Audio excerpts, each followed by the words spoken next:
Hi, this is Jyoti from Story at Every Corner. In this video, James from Front Range Climbing Company shows outdoor climbing equipment we used for mountain climbing in Garden of the Gods. My name's James Fleck. I'm a senior guide with Front Range Climbing Company. I'm gonna go over some of our gear today. We got a plethora of stuff out here. So we'll start off, this is kind of gonna be your basic climbing rope. These are 70 meters long, so about 230 feet. That's about your basic length for all climbing ropes. You'll get some that are 60 meters, a little bit shorter, but this is right on the ballpark to get single pitches done. You got your basic climbing sit harness here, belay loops. You can see you also got gear loops on the side, which come in very handy once you start piling on a bunch of gear. Kind of getting into the gear here, we have a bunch of different things. One of the things is a anchor material. This is called a quad. This is what we were anchoring ourselves off of all day.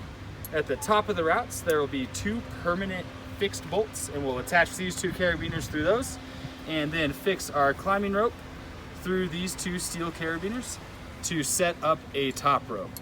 So what a top rope is you'll have a climber here on this end, the rope goes up to the anchor point and then down to a belayer on the other end. So as that climber comes up, the belayer captures their slack and is able to then lower them back down to the ground safely. So those are that. Getting into some of the more technical gear, we have Quickdraws here. You'll see a bunch of varieties of these. They differ in length and kind of density of the material in between, but you'll use these to connect to the bolts that are on the rock and then connect either to yourself or to the rope as you're lead climbing and ascending the rock. If you're not using these with permanent gear that's already set and drilled into the rock, you'll get into what's known as trad climbing, which is short for traditional climbing. In that, you're using these, which are called cams. They are SLCDs, spring-loaded camming devices. You can see it's got some springs there that keep it forced open.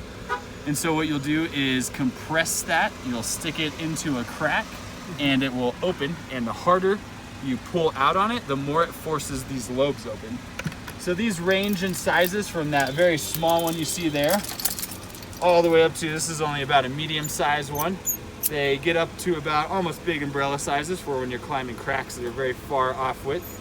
This one will fit in a crack about the size of your fist there, so you can kind of see, depending on the size of the crack that you're climbing, depends on the size of the cam that you'll be putting in it.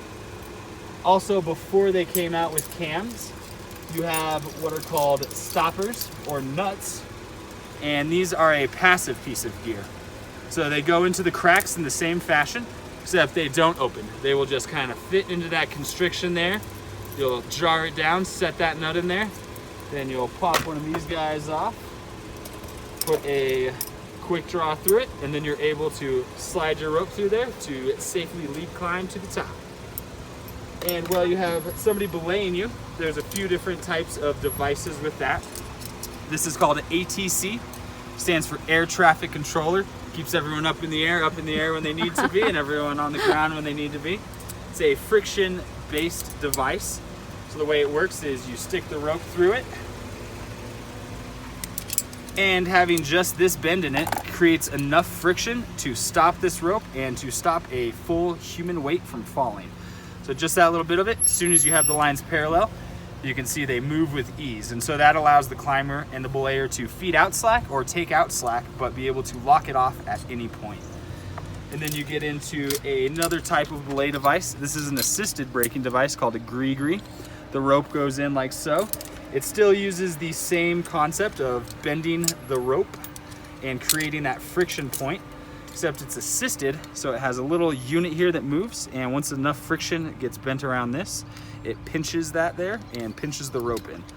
So the rope will sit like that, this covers it up, and as soon as there's enough force produced on that,